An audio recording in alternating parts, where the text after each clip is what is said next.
आज तक एक्सप्लेजर के इस खास पॉडकास्ट में हमारे खास मेहमान हैं। हम आपका तारुफ कराएं, उसके पहले आप खुद पहचानने की कोशिश करें। हमारे साथ हैं आईआईटी वाले बाबा अभय सिंह। स्वागत है अभय जी आपका। हर हर महादेव। ये नया लुक, ये नया अवतार, अभी तक आपको पूरी दुनिया ने दाढ़ी में देखा, लेकिन अचानक आपने अपना ये लुक बदल दिया, क्यों? करता रहता हूँ वैसे मैं पहले भी, लेकिन मेरे को जब मैं यात्रा पे गया था तो महादेव ने ऐसी दो ही चीज बोली थी। यही तो बस एक जगह पे एक ही रात रुकना है और सिर्फ आगे बढ़ना है, मतलब चाहे कितना भी चल पाए तू, 1 किलोमीटर या 2 किलोमीटर भी चलेगा, और कोई तेरे पे कंडीशन नहीं है। तो उस टाइम पे भी मैं ऐसे ही था, जैसे चलता रहता था 2-3 महीने हो गए, काफी बड़ी बड़ी हो गई, फिर शेव कर लेता था। तो अभी वो शेव करने का वो वक्त आ गया चेंज होने का। लेकिन जब से आपको दुनिया ने देखा, सोशल मीडिया ने देखा, पूरी दाढ़ी में जैसा लुक था वैसा देख रहे थे, लेकिन आज ऐसा क्या मन में आया कि आपने सोचा कि नहीं, इसको अब बदल दो? नहीं, महादेव बोलते हैं ना। जैसे कल रात को मैंने दिए लगाए, ठीक है, उसके बाद एक बंदा मेरे से मिलने आया और आके बोलता है कि 10 मिनट पहले मैं गाड़ी में वही बोल रहा था कि ईश्वर वहां मिलेंगे जहाँ पे अंधेरा होगा और दिए जल रहे होंगे। और मेरे कमरे में पूरा अंधेरा है और दिए जल रहे हैं। सोचो ना, कोइंसिडेंस। तो तुमको ट्रस्ट करना होता है कि जो महादेव बोल रहे हैं बस वो करते जाओ। तो उन्होंने बोला कि हाँ ठीक है, कल ये शेव करना, ऐसे ऐसे करना। हाँ चलो ठीक है, जैसे रात को ही बोल दिया था मैंने उनको। हाँ कल शेव करके करेंगे, रूप चेंज करेंगे इसको। स्टोरी वाइज भी जब तुम देखो तो अभी तो जैसे आईटीएन बाबा आइडेंटिटी बन रही है ना। हम्म, मैंने भी वही परिचय कराया ना।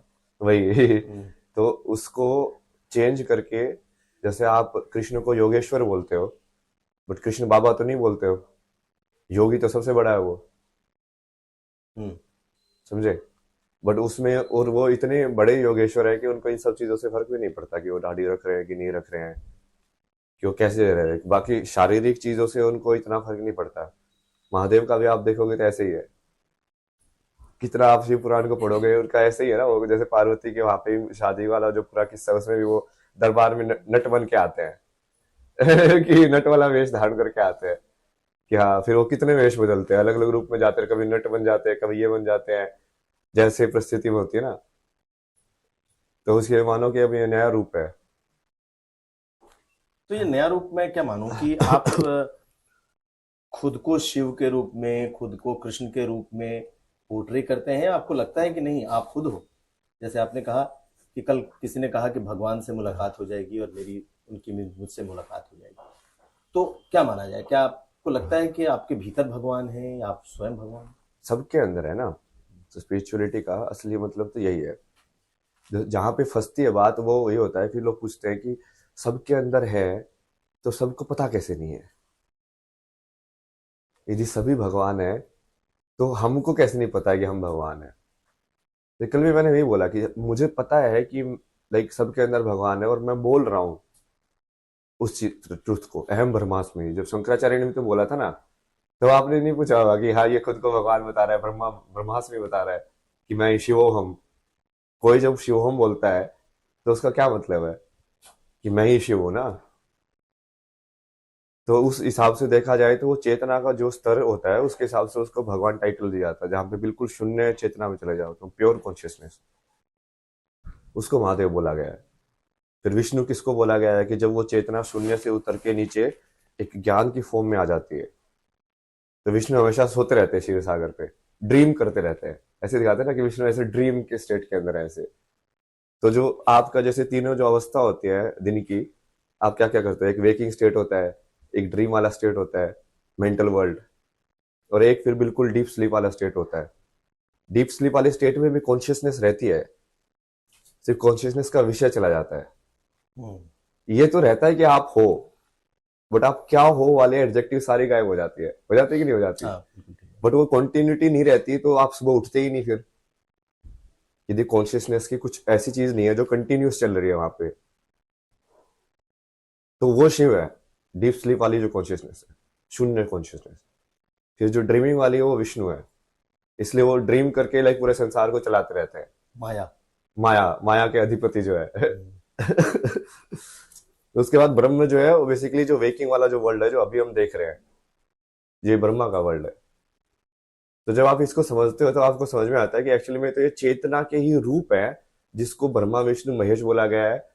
इन अ वे लाइक वो कंसेप्ट हैं कि शुरू होना किसी चीज का, कंटिन्यू होना और फिर एंड होना। जब मैं तीन में देखूंगा उस चीज को, तो वो ब्रह्मा विष्णु महेश या त्रिमूर्ति या फिर सरस्वती लक्ष्मी पार्वती के रूप में दिखाई देगा।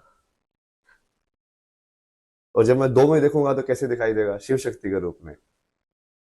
क्योंकि अब क्या है, अब उसमें कुछ स्टार्ट और एंड नहीं हो रहा है, अब वो काल के बियॉन्ड हो गए हो। क्योंकि स्टार्ट और एंड मतलब जो समय जो है वो तीन में एग्जिस्ट करता है ना, पास्ट प्रेजेंट और फ्यूचर। उसको दो में एग्जिस्ट नहीं करा सकते आप। उसके लिए तीन होने चाहिए स्टेट्स, समय की डेफिनेशन को वैलिड होने के लिए। तो वो उसके तीन के ऊपर यदि तुम जाओगे दो में, ये मैं आपको पूरा सांख्य से समझा रहा हूँ ना, कि कैसे उसको बताया गया कि अनेक से एक होने की जो विभक्ति है वो ऊपर से कैसे हुई। जब ईश्वर ने संसार रचा तो कैसे रचा गया। और अब जो स्पिरिचुअलिटी है कि वो वापस से आप उस पाथ को ट्रेस करके वापस से ऊपर कैसे पहुंचो उसी एक के पास। तो जिस पाथ से तुम नीचे जा रहे हो, फंसे हुए हो, उसी पाथ को तुमको रिट्रेस करके ऊपर जाना है। तो वो स्पिरिचुअलिटी बोलते हैं उसको। तो मैं अगर पूछूं आपसे कि आप स्पिरिचुअलिटी के किस स्तर पर हैं? लोग तो कहते हैं कि ये घमंड भी है आपका, कि कह सकते हैं कि आप खुद को भगवान कह रहे हो।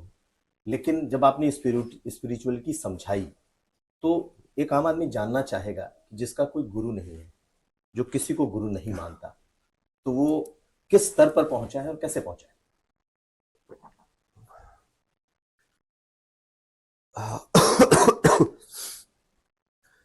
जिसका कोई गुरु नहीं है वही तो स्वयंभू है, शिव। शिव, जो खुद से अपने आप को बनाते हैं। स्वयंभू होने का मतलब समझो आप, कि वो इंसान जब तक उसके अंदर वो एक्सपीरियंस नहीं होगा तब तक उस चीज को मानेगा ही नहीं। जब तक वो ज्ञान उसका ज्ञान नहीं है तब तक वो उसको ग्रहण ही नहीं करेगा। वो स्वयंभू है क्योंकि वो उसका ज्ञान कहीं दूसरे सोर्स से आया ही नहीं है, सब कुछ इंटरनली उसने पाया है। उसने डायरेक्टली ज्ञान को स्टडी करके पाया है। इस तंत्र को समझने के लिए उसने किताबें इतनी नहीं पढ़ी, उसने डायरेक्टली इस तंत्र को ही पढ़ लिया है। लेकिन कहते हैं कि गुरु के बिना ज्ञान नहीं है। जब तक कोई गुरु नहीं मिलेगा तब तक शायद आप उस स्तर पर नहीं पहुंच पाओ। गुरु तो है ना मेरे, कितने गुरु हैं। जैसे जय कृष्ण मूर्ति को मैं पहला गुरु मानता हूँ, जिनकी वजह से मुझे वो ब्रेक थ्रू रियलाइज हुआ कि हाँ इसके परे कुछ चीज है। फिर उसके बाद वो पूरी स्ट्रक्चर को समझने के लिए जैसे मैं सदगुरु के आश्रम में गया, तो वो भी उनको तो मैं बहुत ओपनली गुरु मानता ना। उसको तो उनका तो फोटो, मैं वॉलेट गुम गया लेकिन उनका फोटोग्राफ हमेशा साथ में रहता था। सदगुरु का। हाँ हाँ हाँ। एक वही फोटो रखा था मैंने कि हाँ नहीं नहीं ये, क्योंकि मेरे को बीच में समझ में आया कि जैसे यदि मुझे इस रियलिटी में ग्राउंड करना है तो गुरु ही है जो ग्राउंड करा सकता है तुमको। गुरु ही है जो तुमको वेरीफाई कर सकता है कि ये सत्य है, क्योंकि गुरु का ही माना जाता है। समझे? वो ऑलरेडी गुरु है, मतलब वो एनलाइटन है। यदि वो बोल दे कि हाँ ये जो बोल रहा है ये बिल्कुल सही बोल रहा है, तब वो शिष्य वेरीफाई हो जाता है। तो आप वेरीफाइड शिष्य हुए या नहीं हुए? नहीं नहीं, मैं तो फिर महादेव के हिसाब से चलता हूँ ना। वो बेसिकली मेरा तो ऐसे ही कि वो डायरेक्टली मैंने पूरा सरेंडर करके रखा ना उनके विल को हिसाब से। तो अब वो वेरीफाइड मेरा इंटरनल होता है, मतलब सेल्फ वेरीफाइड। अगेन स्वयंभू जो होगा वो दूसरों की वेरिफिकेशन पे डिपेंड नहीं करेगा। इसलिए शिव को भगवान उनको देखना उनको फर्क नहीं पड़ता था। वो किसी भी रूप में घूमते थे, अघोरी बन के घूमते थे, ऐसे बन के घूमते थे, बट उनको दुनिया वाले देख देख के टैग कर रहे थे कि शिव ऐसे हैं, शिव ऐसे हैं, शिव ऐसे हैं। एक्चुअली में तो शिव अनंत है। जो नहीं है वो किसी भी रोल को आप कर सकता है फुलफिल। मतलब उनको आप यदि माँ बाप बना दो तो भी वो डिटैचमेंट से पूरी कर सकता है। उसको तुम लाइक रुद्र वाला काम दो तो भी वो डिटैचमेंट से पूरी कर सकता है। वही है ना कि संसार का कोई भी कर्म उसको पकड़ नहीं रहा है, तभी उसको बोलेंगे कि वो त्रिगुण से ऊपर पहुंच गया है, निर्गुण हो गया है, बिना गुण का हो गया है। और जो निर्गुण है वो कोई भी गुण बेसिकली जो जरूरत पड़ने पे उसको एक्टिवेट कर सकता है फिर। क्योंकि वो खाली है, जो खाली है उसके अंदर फिर जो भी चीज भरी जाएगी वो उस जैसा ही बन जाएगा। तो जैसे मैं यहाँ पे आया तो अब आपके हिसाब से एडजस्ट हो गया, यहाँ थोड़ा मॉडर्न वैसे वाला है तो हाँ खाना भी वैसे ही मिलेगा। Coffee, black coffee. Coffee, black coffee, वही। तो अभी जैसे मैं रियलिटी में थोड़ा समाज के दूसरी वाली उसके अंदर एंटर कर रहा हूँ ना अभी, कौन तो सा? उसके लिए जो थोड़ा मतलब है तो आध्यात्मिक, बट इतना ज्यादा वैसा ट्रेडिशनल वाला स्टाइल नहीं है, मतलब कि तुम सब कुछ पूरा वैराग्य छोड़ दो। और पूरे वैराग्य में तो था ही ना मैं, मुझे तो फर्क ही नहीं पड़ता था अपने शरीर को।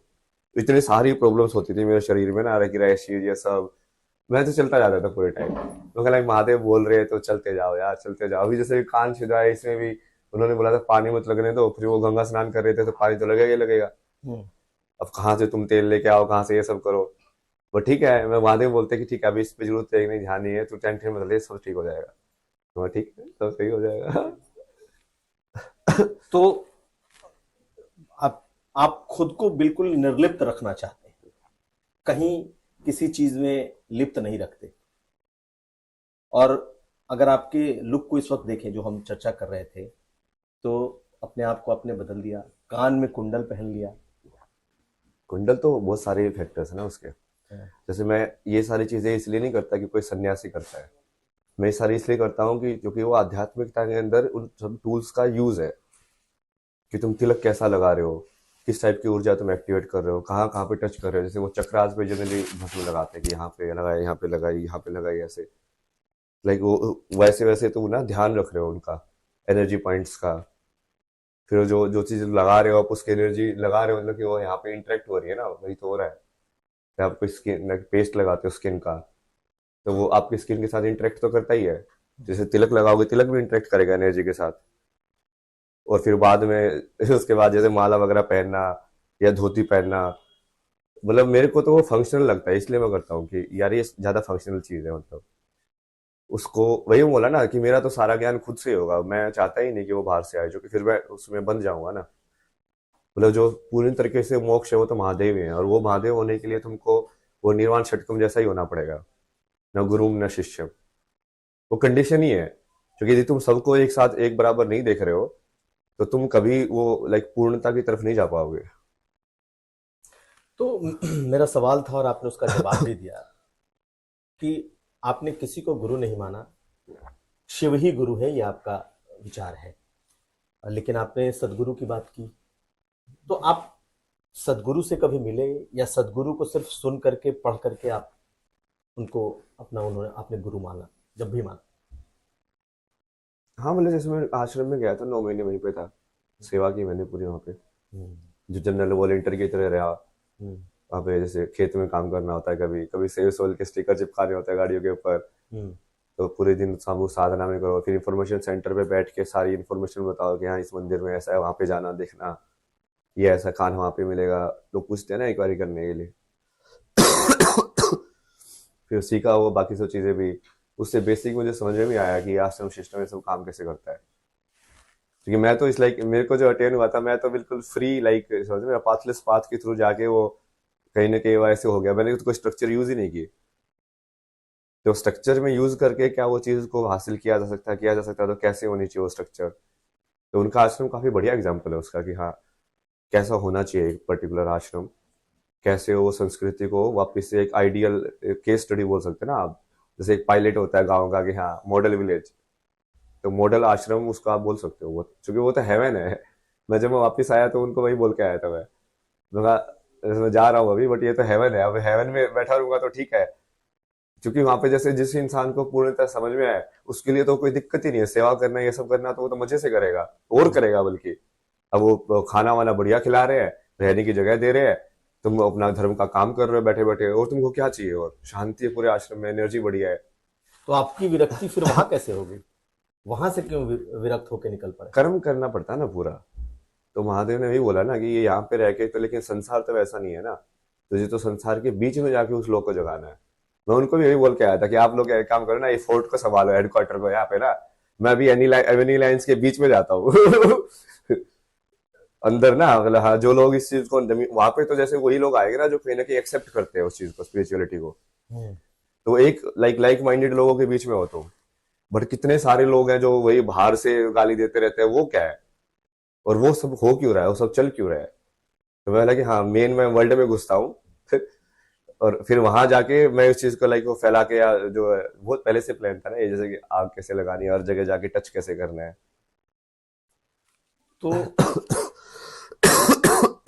आप एक यायावर की भूमिका में हैं, चारों तरफ घूम करके, देख करके, महसूस करके, शिव जहां जहां है, जिस जिस फॉर्म में है, आप उस तरीके से खुद को रखते एग्जैक्टली, सूत्रधार बोलता हूं मैं उसको, कि मैं सारे सूत्रों को एक पिरोने का काम कर रहा हूँ, लाइक हैं। किसके लिए? धर्म के लिए। धर्म और मेरा जो कर्म है, जो कि मुझे वो फील होता है, इसलिए। अब मुझे यदि मैं एम्पेथेटिक हूँ, मुझे वर्ल्ड की सफरिंग फील हो रही है, तो फील होना ही मेरे लिए कर्म बन जाता है, क्योंकि या तो तुमको बिल्कुल डिटैच होना चाहिए। असली तो महादेव, उनको तो फर्क ही नहीं पड़ेगा, डिस्ट्रैक्शन हो, चर्च चल रही है कि नहीं चल रही है, उनको फर्क क्या पड़ता है यार। उनके लिए तो समान है सब, मौत और जीवन समान है उनके लिए, क्योंकि उनको पता ही है कि जो चीज मरती ही नहीं है, उसका मौत और जीवन क्या होगा। एक गुरु के आश्रम में रहना, एक सेवादार की तरीके से रहना, गुरु की आश्रम के पूरी व्यवस्था को समझना, उसमें जुड़ के रहना, और उसके बाद अचानक अघोरी हो जाना। आप भटकते हुए काशी पहुंच गए, काशी में काशी के घाट पर भटकते रहे, और अघोर, तंत्र मंत्र, अवघड़, इनके बीच फिर कैसे पहुंच गए? इनका वो क्या तो मैं एक्सपीरियंस करना था? यात्रा के टाइम पे भी मिलता था बहुत सारे। जैसे मैं यात्रा कर रहा था तो केदारकंठा में ऊपर गया था, वहां पर एक बाबा जी बैठे हुए थे, पहाड़ के ऊपर अकेले रहते थे वो। तो मैं अलग अलग जैसे लोगों से रास्ते में उस टाइम पे ही मिल रहा था, कि बहुत सारे साधु लोग जैसे यात्रा में चल रहे हैं साथ में, लूट रखता था मैं उस टाइम पे। तो उनके साथ एक दो दिन घूमे, वो बोला कि हाँ ऊपर चलना है साथ में, तो वहाँ चलो चलो चलो साथ में। तो उस टाइम पे भी जैसे बहुत अलग अलग टाइप के लोग मिले ना, बात करने को मिला कि हाँ जी, इनकी सोच कैसी है, ये आप लोग कैसे साधना कर रहे हो। बेसिक जो साधना के जो होते हैं उन चीजों को समझा, कि धुना क्या होता है, ये चिमटा क्या होता है, इसको कैसे रखना होता है, कैसे साधना करनी होती है, क्या तरीका है इनका ना। तो उसमें जैसे काशी गया, तो चूंकि काशी तो सब चीजों का संगम है, वहां पे कोई एक टाइप की साधना नहीं होती।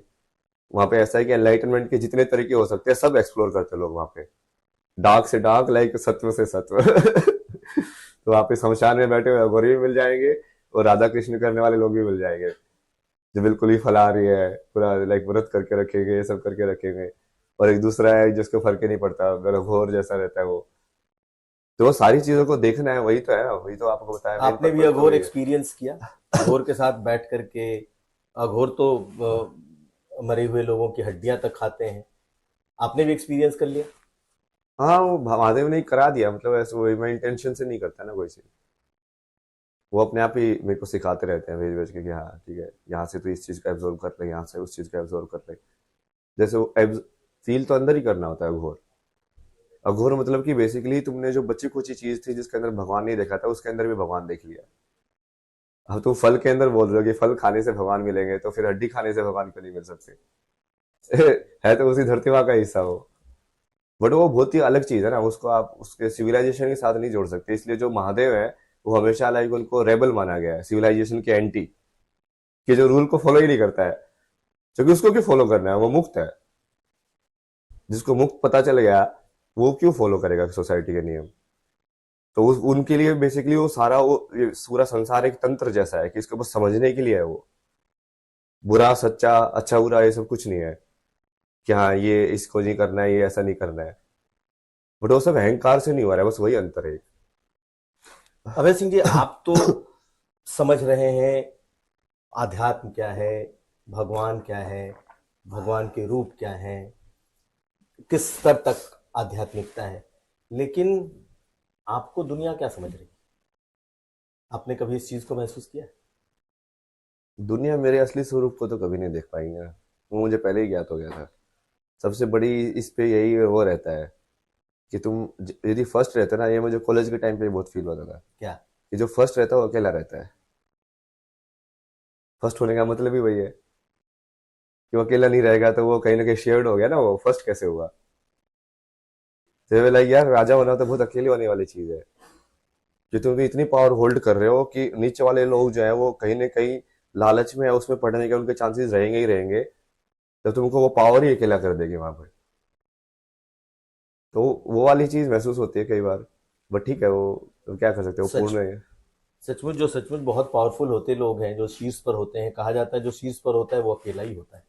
अकेला ही होना पड़ेगा उसको, क्योंकि उसको जिम्मेदारी लेनी पड़ती है ना कि मैं शीर्ष पे हूँ तो अब नीचे वालों को संभालना है। आप भी अकेले हो? महादेव है ना। उनके साथ पूरी बात है, देवी को भी बुला लेता हूँ बहुत बार। देवी को बुला लेता हूँ? हाँ मतलब चैनल करके, कभी ऐसा लग रहा हो बैठो गपशप करो बातें बातें करो। भगवान से बातें, देवी से बातें? हाँ मतलब जैसे किसी भी रूप में आप चैनल कर सकते हैं ना, वो तंत्र मंत्र यूज करके कि उस देवी को प्रसन्न करके, तो उनको चैनल कर सकते हैं आप। लेकिन ये तो आपके आध्यात्मिकता से बिल्कुल दूसरा चैनल है जिसकी आप चर्चा कर रहे हैं, कि आप तंत्र मंत्र के जरिए भगवान को बुला सकते हो, तंत्र मंत्र के जरिए देवी को बुला सकते हो, और एक आपकी ऐसी साधना है जो सब में शिव देखता है। तो दो बिल्कुल, आपको लगता नहीं नहीं नहीं, अलग वो अलग चीजें? एनर्जी के फॉर्म अलग अलग है ना, मैनिफेस्टेशन, वही तो समझाया मैंने आपको। जैसे आप जिसको शिव बोल रहे हो, वो तो दो के अंदर डेफिनेशन है, शिव और शक्ति के अंदर। तीन के अंदर वो डेफिनेशन ब्रह्मा विष्णु महेश वाली है तो वही की। बट आप उसको रूप में देखना चाहते हो, इसलिए आप उस रूप में देख रहे हो। जैसे देवी का, जैसे तीन में तो ऐसे है सरस्वती लक्ष्मी पार्वती, बट 10 में भी है ना वो, फिर वो नव दुर्गा और फिर लाइक लास्ट के अंदर, तो वो 10 के अंदर डिवीजन है वो देवी का। फिर और भी फर्दर डिवीजन भी किया हुआ लोगों ने। आप जो इतनी बातें बता रहे हैं धर्म से जुड़ी हुई, क्या ये पूरी आपकी स्टडी है या आपने महसूस किया? जो महसूस किया वही बताता हूँ मैं तो ना। तो स्टडी वाली नॉलेज धर्म होगी तो ग्रंथों की स्टडी है और महसूस किया, दोनों है? हम लोग कहीं ना कहीं वो ग्रंथ के अंदर भी वो चीज से समझ में आ जाता है कि हाँ यहाँ पे भी ये सिंक हो रही है, मतलब सेम ही चीज बोल लेकिन अब हम आते हैं इस प्रयागराज पे। रहे आखिर ये आपकी, आप इस महाकुंभ में कैसे पहुंच गए? और महाकुंभ में जब आप पहुंचे तो अचानक से ही आप, पिटारा खोल के मधुमक्खी का। कुंभ में पहुंचते ही कहा गया कि आप अखाड़े के लोगों से मुलाकात हो गई, आपके टेम्पररी गुरु हो गए, वो आपको लेकर के आ गए और अचानक से आप दुनिया के सामने आ गए। सोशल मीडिया ने आपको यहाँ तक पहुंचा दिया, नहीं तो कोई जानता नहीं। हाँ तो वही था, महादेव जैसे बोल ही रहे थे कि ऐसे ही करना है, तो मैं तो बस फॉलो करता गया। जाने को तो मैं खुद से भी आ सकता था, बट उन्होंने नहीं बोला, नहीं नहीं इनके साथ ही जाना तेरे को, तो ठीक है कहानी आप जैसे चलानी है आप ऐसे ही चलाओ। लेकिन जब आप महाकुंभ में आए तो कंट्रोवर्सी भी हो गई, और जूना अखाड़े में आप आए, वहीं से आप चर्चा में आए, सुर्खियों में आए, लेकिन फिर वहां के बाबाओं ने ही आपको निकाल दिया, साधुओं ने। क्या फर्क पड़ रहा है मतलब। ये तो वहाँ पे जैसे मैं मशान नाथ के वहाँ पे मंदिर में बैठा हुआ था ना धुने के ऊपर, हम्म। तो ऐसे वो कुछ तो जो जोर जोर से फोन बजा रहे थे, कोई तो इंसान। मैंने उनको बोला यार ये माया वाली चीजें मत बजाओ अभी, थोड़ा या तो स्पिरिचुअल भजन वजन लगा दो ये सब। तो बोलता है कि तुम कौन होते हो बोलने वाले। हाँ मैं तो कोई नहीं हूँ, कुछ भी नहीं हूँ। बोला कि तो बता ये जगह किसकी है। मगर मुझे तो यही पता कि सारी जगह महादेव की है। और काशी तो स्पेशली वो महादेव की नहीं होगी तो वो किसकी होगी फिर। मगर आपको क्या लगता है आपकी है क्या मतलब ये? हम्म। फिर वो ऐसे थोड़ा चिल्लाने लगा, फिर मैं उसका बस एक ही जवाब होता था मेरा, ओम नमः शिवाय। फिर वो ऐसे कि हाँ तो यहाँ पे ऐसे ये कर दूंगा वो कर दूंगा, मगर ओम नमः शिवाय। ओम नमः शिवाय। तो ये सब चीजें तो पहले भी हुई ना, ये तो मैं बहुत नॉर्मल लिया मेरी लाइफ में फेस करना।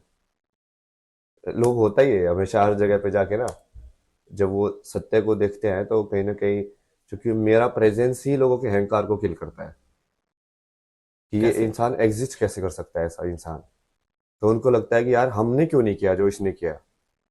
इसलिए उनके अपनी लिमिटेशन, उनको वो दिखता है कि यार ये सब चीजें हो सकती है यदि तुम एक्चुअली में एक संकल्प करते तो। तुम सिर्फ एक्सक्यूज बना के रह गए अपनी लाइफ के अंदर। तो वो क्या करेंगे फिर, वो मेरी स्टोरी को नीचे डालने की कोशिश करेंगे, क्योंकि वो अपनी इनसिक्योरिटी को मेरे ऊपर फोर्स करने की कोशिश करेंगे। उन्होंने आपको आपके रूप में नहीं समझा। हाँ मतलब जैसे पहले तो जैसे वो जो है सोमेश्वर जी, वो कितनी बार बोलते थे ऐसे कि मुझे तेरे अंदर आदि शंकराचार्य दिख रहे हैं, मुझे तेरे अंदर क्राइस्ट दिख रहे हैं। मतलब इतनी बड़ी बड़ी बातें हैं। जब आप पूछ रहे थे ना कि आप खुद को भगवान बोल रहे हो, अरे यार मेरे को तो लोगों ने खुद बोला है कि मुझे तेरे अंदर क्राइस्ट दिख रहे हैं, मुझे तेरे अंदर आदि योगी दिख रहे हैं, मुझे तेरे अंदर बटुक भैरव दिख रहे हैं। हम्म। तो अब वो ठीक है ना, अब उनसे भी तो पूछो ना उनको कैसे दिखे भगवान मेरे अंदर। बट वो बाद में ठीक है नहीं, जैसे उन्होंने भी बड़ी तारीफ की, मैंने इनका इंटरव्यू भी किया था, तो उन्होंने कहा था कि he is one of the finest monk of India, उन्होंने मेरे से बातचीत में बताया। लेकिन अचानक ऐसा क्या हो गया कि बड़े बड़े जो अखाड़े के साधु और महंत हैं वो आपसे ऐसे नाराज हो गए? नहीं नहीं, उन्होंने जैसे मेरे को ना एज ए गुरु तो रिकॉग्नाइज नहीं किया उस टाइम पे। वो मुझे दीक्षा विक्षा दिला रहे हैं। मतलब मैं दीक्षा के लिए थोड़ी जा रहा हूँ वहां पे। दीक्षा तो उसको दिलानी पड़ेगी ना जिसको ज्ञान की तलाश में उस पाथ को स्टार्ट करना है, इनिशिएट करना है। जब मैं उस पाथ से होके ही आया हूँ तो मुझे क्यों चाहिए? मैं तो ठीक है, एक आपके अलग कोई तरीका है उसको सीख रहा हूँ। जैसे रामकृष्ण परमहंस भी ऐसे ज्ञान प्राप्त करने के बाद भी उन्होंने भी बहुत सारी तरीके एक्सप्लोर किए। तो आप क्या बोलोगे, उनको ज्ञान मिला नहीं था क्या? ज्ञान तो मिला हुआ था, फिर भी उन्होंने किया ना वो सब चीजें। तो वो बेसिक अंडरस्टैंडिंग ही गलत थी और वो लोग उस चीज को तोड़ना ही नहीं देना चाहते थे कि ये जो रिलेशनशिप है गुरु और शिष्य का, वो एक वैसे वाला है कि हाँ अब जैसे वो कई बार तो ये सोमेश्वर जी ये भी बोलते थे ना कि तू इतना ज्यादा मतलब तेरे को इतना ज्यादा बड़ा वैसा है कि कई बार मुझे भी जेलसी होने लग जाती है तेरे से। बट फिर समझाते कि नहीं नहीं, गुरु तो ऐसे ही होता है कि हाँ उसका शिष्य बड़ा हो तो उसको बढ़िया होना चाहिए। वो हाँ चलो ठीक है, समझते तो आप कि असली गुरु होने का मतलब क्या होता है। कि जब शिष्य बड़ा हो गुरु से तो उसको प्राउड फील होना चाहिए कि हाँ इसने अब मेरे से भी ज्यादा कुछ सीख लिया। ना कि उसके जेलसी होनी चाहिए कि मैं जो नहीं आता उसने ये इसने कैसे सीख लिया। इंसानी इमोशंस हैं, वही कहानी वैसी चलती जाती है। लेकिन अखाड़ों से जुड़ा एक और सवाल यहाँ, बहुत सारे लोगों ने कहा कि भाई आईआईटी वाले बाबा, आईआईटी वाले बाबा, आईआईटी वाले बाबा, क्या यहाँ उससे बड़े बड़े इंजीनियर, डॉक्टर, पीएचडी, प्रोफेसर्स, बहुत सारे लोग मौजूद हैं यहाँ पे। लेकिन एक आईआईटी वाले बाबा के पीछे दुनिया ऐसे पागल है, ऐसे पड़ी है, लगता है कि उनके से बड़ा कोई संत ही नहीं। नहीं नहीं, वो ठीक है ना, उसका क्या करेंगे। मैं तो जो लोग बोल रहे हैं उनको खुद ही नहीं पता ना कि वो दूसरे जो लोग हैं वो मेरे से ज्यादा है कि कम है, उनको कैसे पता? उनको ये कैसे श्योर है कि मैं टॉप पे नहीं हूँ? कि ज्ञान के मामले में, आध्यात्मिकता के मामले में मैं सही में टॉप पे नहीं हूँ बाकी सारे बाबाओं से। क्योंकि जो स्पिरिचुअल के पाथ में चला ही नहीं है वो दूर से बैठ के कैसे जज कर सकता है? तो जो मोस्ट ऑफ द जनता तो सिर्फ बाहर के साइंस के थ्रू जज करती है कि इसके पास इतने फॉलोअर्स है तो मतलब ये होगा, सही है। इसके पास ऐसे कपड़े पहनता मतलब ये सही है, ये ऐसे इंटरव्यूज ने ऐसे जवाब दिया मतलब ये सही है। उनको इंटरनली थोड़ी समझ में आता है स्पिरिचुअलिटी क्या होती है।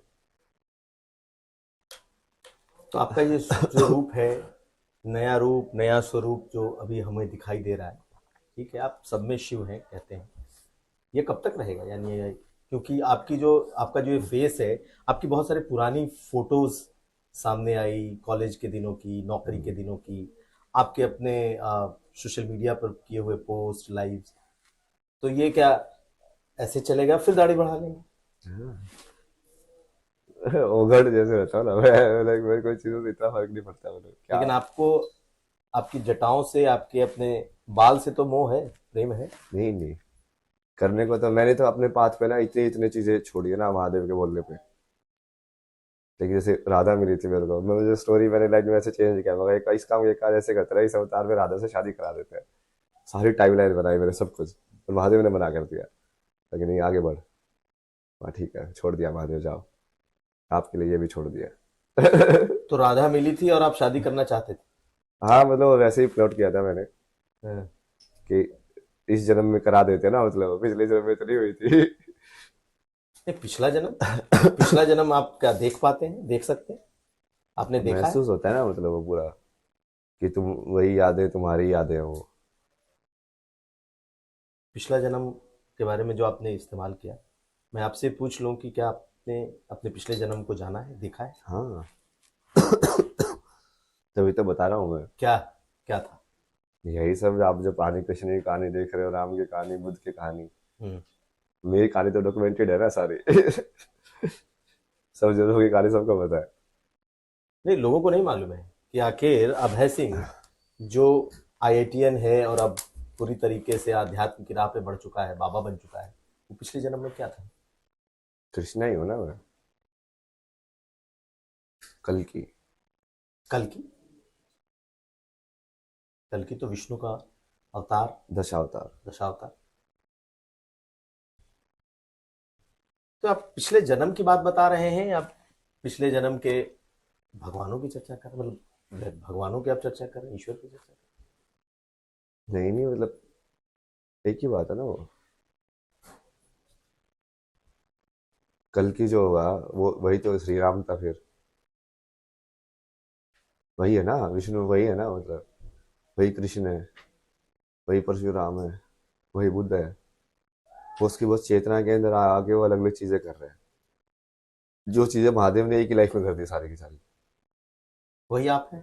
कि मतलब सारी चीजें जी के देख लिया उल्टा पुल्टा करके संन्यास लेके। जैसे राम का देखो वो राजा बन के देखा उसने। कृष्ण का देखो उसने अलग अलग चीजें मतलब बेसिकली प्रारब्ध है, कर्म है, वो सब वो पूरा किया उन्होंने अलग अलग स्टेज के अंदर। अब लास्ट स्टेज के अंदर वो जो भी कुछ बचा खुचा था जो नहीं किया उन सब जन्म में, वो वाला पूरा कर रहा हूँ। मुझे ये भी करके ही इसको पूरा करो सिलेबस को। अब थोड़ा लौटते हैं आपकी उस जिंदगी पर जिसके बारे में बहुत सारे लोग जानना चाहते हैं। एक आईआईटीएन, थोड़ा अपने बारे में बताइए कि आपने पढ़ाई कहाँ से की, टेंथ कैसा रहा, ट्वेल्थ कैसा रहा, इंजीनियरिंग आईआईटी कैसे पहुंचे? मेरी तो पूरी लाइफ ही स्ट्रगल है ना, मतलब लोग ये वाली चीज किसी को समझ में नहीं आती ना। बट फिर महादेव ही है, मैं वो छोड़ता नहीं, आज छोड़ो बताने से क्या फायदा। लेकिन मेरी लाइफ में तो कुछ मिला ही नहीं मेरे को कभी भी। आपने लेने की नहीं कोशिश की होगी? नहीं नहीं, वो भगवान ने बस सिचुएशन ही वैसे बनाई कि ये तेरे को देना ही नहीं है कुछ भी। तो वो वैसे ही लाइक वो डिटैचमेंट वाला वो था ना, लाइक लव अवतार का लास्ट वो फेज है, तो उन्होंने कंडीशन ही वैसे बनाई कि ये वाला प्रारब्ध तो तेरा होगा ही नहीं, तो सीधा वहीं पे जाओ मतलब इस बार उसी डायरेक्शन। तो जैसे टेंथ वेंथ था, जैसे वो घर की सिचुएशन उस टाइम पे, तो मैं वही फोटो देखोगा तो बहुत पतला सा वैसा है, चश्मे लगाता था मैं नजर के। बिल्कुल वो नर्ड वाला होता ना वैसे वाला दिखेगा आपको, बिल्कुल पतला सा 45-50 किलो का, 6 फुट का एक लड़का। हम्म। ऐसे बिल्कुल ऐसे पढ़ाकू जैसे फील आई आएगी। तो उस टाइम पे तो उस टाइप की इमेज थी, काम भी वही कर रहे थे मेरी। बट वहाँ पे भी मैं बहुत कविताएं लिखी, जैसे 11वीं में बहुत कविताएं लिखी मैंने हिंदी के अंदर। पेंटिंग्स वगैरह बहुत की उस टाइम पे। कविता याद है? एक तो काफी पॉपुलर हो रही है ना वो सोशल मीडिया पे। कौन सी? स्टार्ट कैसे होती है वो? लहरों के बीच। लहरों के बीच तिनके का सहारा छोड़ दिया, ऐसे कुछ तो है वो। लहरों के बीच तिनके का सहारा छोड़ दिया। हाँ, लड़खड़ा कर गिर पड़ा, फिर भी उसने हाथ नहीं दिया। लड़खड़ा कर गिर पड़ा फिर भी उसने हाथ नहीं दिया। और ऐसे पूरा बढ़िया से लिखा हुआ है वो। बहुत सारे लिखता था ना मैं, तो ये जैसे महादेव के लिए लाइन थी या गर्लफ्रेंड के लिए? बनने लिए थे वो। मतलब महादेव, वो तो उस टाइम पे तुम किससे बात कर रहे हो, वो तुमको समझ में नहीं आता कि कर तो बात महादेव से ही रहे हो, बट तुम वो फॉर्म में देख रहे हो उसको। एक वो लाइन मैंने लिखी थी आईआईटी के टाइम में लिखी थी कि जब तेज आंधियां चलती है तो हवा का रुख मायने नहीं रखता। जब तेज आंधियां चलती हैं तो हवा का रुख मायने नहीं रखता। मतलब जैसे वैसे आप देखोगे तो हवा डायरेक्शन के हिसाब से एंटर कर सकती है, जो पंखा ऐसे चलेगा तो इस कमरे के अंदर इस साइड नहीं आएगा। बट ये तो पंखा बहुत तेज चल रहा है, तब फर्क ही नहीं पड़ता, वो हवा आएगी आएगी। उसका डायरेक्शन से फर्क नहीं पड़ता फिर। अगली लाइन क्या थी? नहीं नहीं, एक ही लिखी थी देख सोच के ना ऐसे। हम्म। बहुत सारे छोटे छोटे शेर। अभी तो मैं जैसे भगवान के ऊपर लाइव कंपोजिशन भी करता रहता हूँ ना। ऋषिकेश में मैंने पूरा एक वो लिखा था, अद्वैत वाले के ऊपर पूरा एक वो रिलेशनशिप के अंदर एक लिखा था हम्म। कि मैं बनूंगा महाकाल तो तू महाकाली बनेगी, और मैं बनूंगा महाकाली तो तू महाकाल बनेगी। ये दोनों साइड से वैलिड होना चाहिए, तभी वो लाइक प्रॉपर लाइक उसको प्रेम या वैसे वाला रिलेशनशिप बोलेंगे जो इंटरचेंजेबल है। मैं बनूंगा कृष्ण तो तू राधा बनेगी, और मैं बनूंगा राधा तो तू कृष्ण बनेगी। फिर मैं बनूंगा तो मन तो क्या, तो विचार बनेगी। मतलब यदि मैं मन के रूप में आइडेंटिफाई कर जाऊं तो तुम्हारा उसका कॉम्प्लीमेंट्री क्या होगा, जो उसको पूर्ण कर रहा है उसकी डेफिनेशन को। तो ऐसे ऐसे करके बहुत लंबा लिखा था मैंने सारी चीजों को देखते हुए संसार में, कि मैं बना नदी तो क्या, तो उसकी गति बनेगी। उसको उल्टा भी करके बहुत लिखे हैं मैंने। जैसे मैं अभी तो खुद ही कंपोज करके जैसे भक्ति करता हूँ ना, तो ऑटोमेटिक ही आ जाता है वहां पे उस टाइम पे। तो खुद से वो बोल बोल के कि हाँ। एक और भी लिखा था ना कि मैं तो हूं ही नहीं बस तू ही है। मैं तो हूं ही नहीं बस तू ही है। मैं तो हूं ही नहीं बस तू ही है। महादेव के लिए लिखा था ये। कभी गर्लफ्रेंड के लिए भी कुछ लिखा? हाँ बहुत कुछ लिखा मैंने। वो भी सुना दीजिए। उस टाइम पे क्या लगा, इस टाइम पे मैं ऐसी वाली पोइट्री नहीं लिखता था। हम्म। मैंने काफी कुछ वो डायरी के अंदर लिखा हुआ था, वो अभी डायरेक्टली याद नहीं आएगा क्योंकि वो रिदमिक ही नहीं था। जब मैं धर्मशाला में था ना, तो उस टाइम पे मैं बेसिकली 2-3 डायरी भर दी थी मैंने ऐसी। ऐसे वाटर कलर की पेंटिंग बनाता था और साइड में लाइक लिखता था कुछ तो ऐसे। तो हर रोज वही करता रहता था, सेल्फ एक्सप्रेशन। और उसमें आप देखोगे ना, मैं इतने सारे ऐसे मुद्रा के फोटो बनाता था। हाथ हाथ से पता नहीं क्यों फैसिनेशन था मेरे को। कभी ऐसे करके ये वाली मुद्रा के अंदर, कभी ये वाली मुद्रा के अंदर, कभी ऐसे वाले के अंदर, ऐसे वाले के अंदर, बस हाथ ही बनाता रहता था मैं। तो जब वापस देखते हो, आप पूछ रहे थे ना कि वो कैसे पता चलता है, तो जब वापस अपनी लाइफ को देखते हो तुमको लगता है यार मेरे साथ तो इतनी अजीब चीजें हुई जो कि मुझे ऑब्वियस लग रही थी, बट वो एक्चुअली में इस वर्ल्ड के हिसाब से बहुत मैजिकल चीजें हैं। मतलब जैसे? यही सब चीजें ना कि वो इनडायरेक्टली वो ज्ञान दे रहे हो तुमको, समझा रहे हैं। जैसे मैं मास्टर्स में था तो मैंने प्रोजेक्ट किया एक दी फॉल करके, कि उसमें एक इलस्ट्रेटेड बुक बनानी थी। तो उस इलस्ट्रेटेड बुक में मैंने पूरा लाइक एक्चुअली में लाइक बिना स्पिरिचुअलिटी को जाने हुए स्पिरिचुअल में स्टोरी टेलिंग कर रहा हूँ। मैंने उसमें एक कॉन्सेप्ट बनाया ना कि यदि कोई इंसान इनफाइनाइट फॉल के अंदर गिर जाए तो क्या वो गिर रहा है कि वो उड़ रहा है, ये सिर्फ उसकी विल के ऊपर डिपेंड करता है। कि यदि वो करंट के अगेंस्ट फाइट कर रहा है तो उसको ऐसे लगेगा कि वो गिर रहा है, बट यदि उसको करंट को मान ले तो उसको ऐसे लगेगा कि हाँ हाँ मैं तो उड़ रहा हूँ हवा के अंदर। तो दी फॉल करके बुक थी, उसमें पूरा ऐसे ही डाला हुआ है। वो बिल्कुल आप उसको स्टडी करोगे ना, इट्स लाइक कंप्लीटली लाइक लेटिंग गो, और वो बुद्धिज्म वाले उसके सिद्धांत के ऊपर है। ये तो माइंड की एक अवस्था है। अवस्था है, बट मैं आपको वो समझा रहा हूँ ना कि इनडायरेक्टली भी जैसे मैं उन चीजों को टच कर रहा था बिना ये जाने कि ये चीज इससे रिलेटेड है। आध्यात्मिकता के जो कंसेप्ट हैं, शून्य के जो कंसेप्ट है, वो कहीं ना कहीं अट्रैक्ट कर रहा था उस टाइम पे भी। वो बस एक्सप्रेशन अलग में निकल के आ रहा था उसका।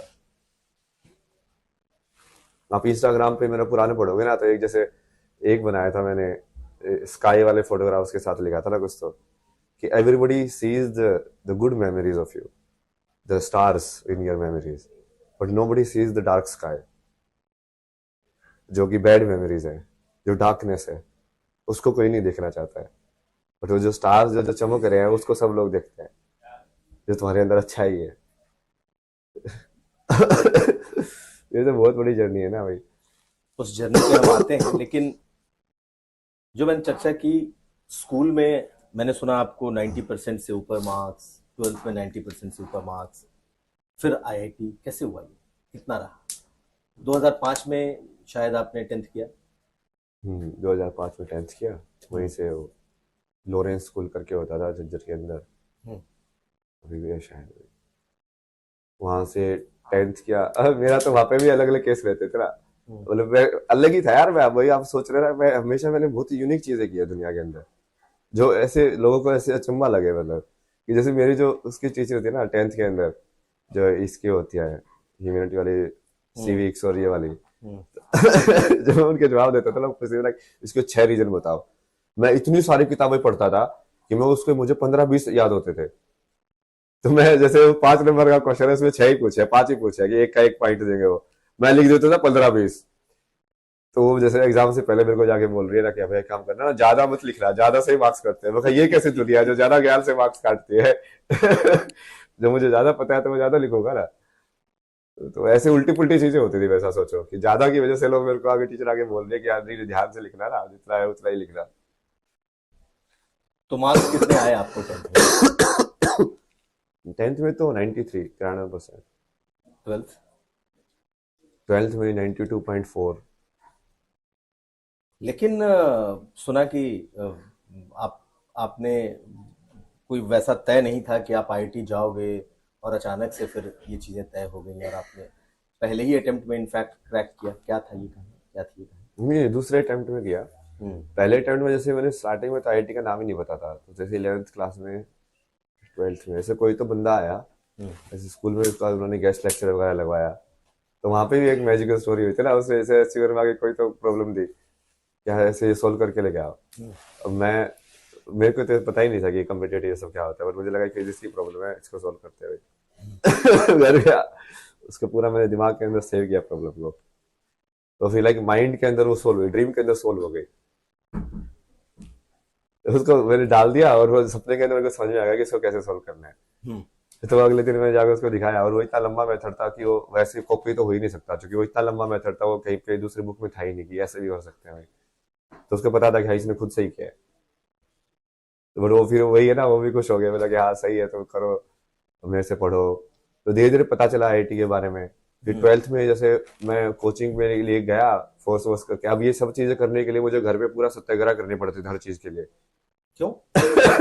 जो कि उनको फर्क ही नहीं पड़ता था किसी भी चीज से। तो ये मान लो तुमको कोचिंग में एडमिशन लेना है तो तुमको 3 दिन खाना छोड़ना पड़ेगा, ताकि उनको समझाने के लिए कि भाई आप मेरा करा दो क्योंकि उनको सोच ही पता नहीं क्या है, उनको ना कुछ पता है दुनिया के बारे में, ना फिर उनको दूसरे के हिसाब से नहीं तो कोई तो जो माँ माँ बाप होते हैं, माता पिता होते हैं, तो चाहते हैं कि मेरा बेटा आईआईटी करे।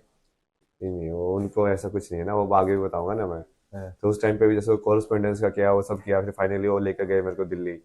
तो वहाँ पे वो, लेकिन वो सिर्फ कॉरेस्पॉन्डेंस का कोर्स मिला, वो लेट हो गया था ज्वाइनिंग में, तो सिर्फ किताबें भेजते थे। उस किताबों में फिर मैंने 12th में क्या किया कि मैंने सिर्फ सोचा कि एक चीज को मास्टर करेंगे। तो एक कोई तो बुक थी मैथमेटिक्स की, बढ़िया बुक थी, वो लिमिट्स वाला जो टॉपिक था ना, मैंने इसको पूरा मास्टर कर लिया। मैं खुद से ही सवाल बनाता रहता था दिमाग के अंदर कि इस वाले क्वेश्चन के अंदर रैंडमली रूट लगा दो कहीं पे भी हम्म। मतलब उसको नया सवाल बना दो, और उसको फिर तुम सोल्व कर सकते हो कि नहीं कर सकते हो। हम्म। तो वो उस टाइम पे मैंने ऐसा अटेंड करना है कि उस वाले टॉपिक का तो चाहे दुनिया के अंदर कोई भी सवाल आ जाए हम्म। मैं सोल्व कर सकता हूँ इतना ज्यादा डेप्थ के अंदर मैंने उसके सारे पैटर्न्स को समझ लिया था। और सब सॉल्व कर लेते थे। हाँ, फिर वो जैसे कॉरेस्पॉन्डेंस में था तो मैं सिर्फ टेस्ट देने जाता था वहां पे। तो वहां पे मैंने नई चीज की, वहां पे जैसे वो कॉम्प्रिहेंसिव पैकेज होते हैं ना पैसेज, तो ये कॉम्प्रिहेंसिव में पहले वो इन्फॉर्मेशन भी देते हैं थोड़ी सी बताने के लिए कि ऐसे प्रोबेबिलिटी ये होती है, ए इक्वल टू बी, ये फॉर्मूला है ऐसे ऐसे। तो मैं सिर्फ उस इन्फॉर्मेशन को पढ़ के उसके बेस पे ही वो कॉम्प्रिहेंसिव वाले क्वेश्चन सोल्व कर देता था, और उसमें भी ज्यादा टाइम लगा। मेरे को जैसे कुछ सिलेबस वगैरह अलग चल रहा है, उनका स्कूल में अलग चल रहा है, और वो पढ़ाई वढ़ाई की टेस्ट की तैयारी तो हो नहीं सकती, पर तुम टेस्ट देने जा रहे हो तो 3 घंटे वहां पे बैठे हो, तो तुम उसमें ही कुछ ना कुछ सीख लोगे, हाँ अच्छा इसने ऐसे ऐसे किया है ये करके मेरा एक बार ऐसे या कुछ तो उस सेंटर के अंदर 16 की रैंक आ गया था। सब लोग देख रहे हैं ये कौन है, तो बिना मतलब सब्जेक्ट ही नहीं बता दूंगा आज के पेपर के अंदर किसके ऊपर पेपर होगा, जाओ बस उसको समझो कि अच्छा इसने ऐसे ऐसे बताया, ये फॉर्मूला भी बता के रखा ही हुआ है। कॉम्प्रिहेंशन में बेस फॉर्मूला तो बता ही देते थे कि हाँ ये फॉर्मूला है, अब तुमको उसको समझ के और डेप्थ के अंदर उस क्वेश्चन को सोल्व करना है।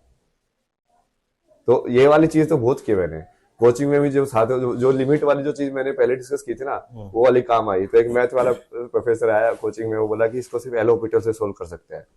मगर मैं तो सिद्धि है इसके अंदर मैं किसी भी सवाल को कैसे भी सोल्व कर सकता हूँ लिमिट के।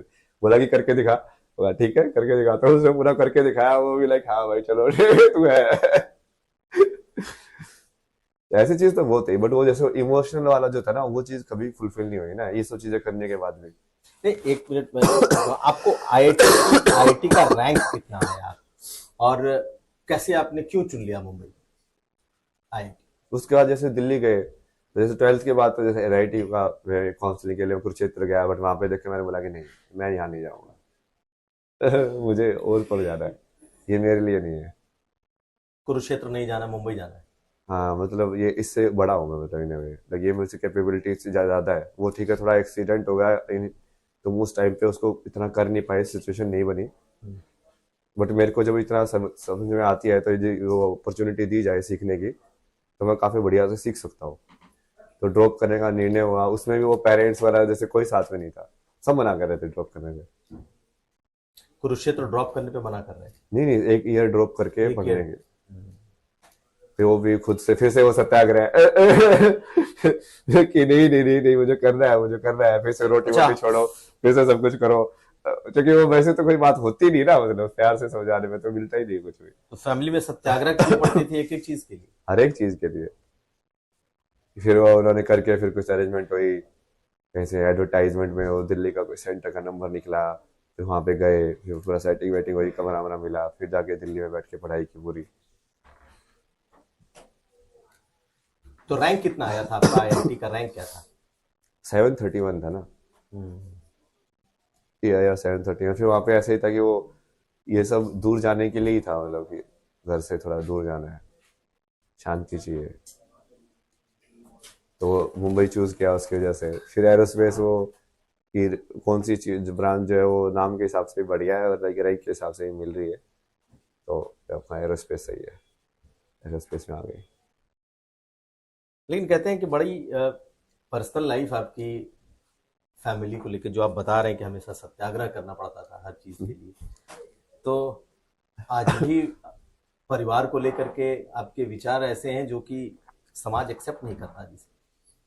समाज का तो मतलब ही वही है ना, समाज हमेशा ट्रुथ का, कृष्णमूर्ति ने नहीं बोला है, society will never let truth come, क्योंकि जो ट्रुथ है, यदि ये ट्रुथ आध्यात्मिकता का ट्रुथ की ये सब माया है, तो सबसे पहले सोसाइटी के स्ट्रक्चर को ही तोड़ती है कि अद्वैत है, सब से समान है, तो सोसाइटी के अंदर जो हायरार्किकल स्ट्रक्चर है उस पर तो हमला करती है वो।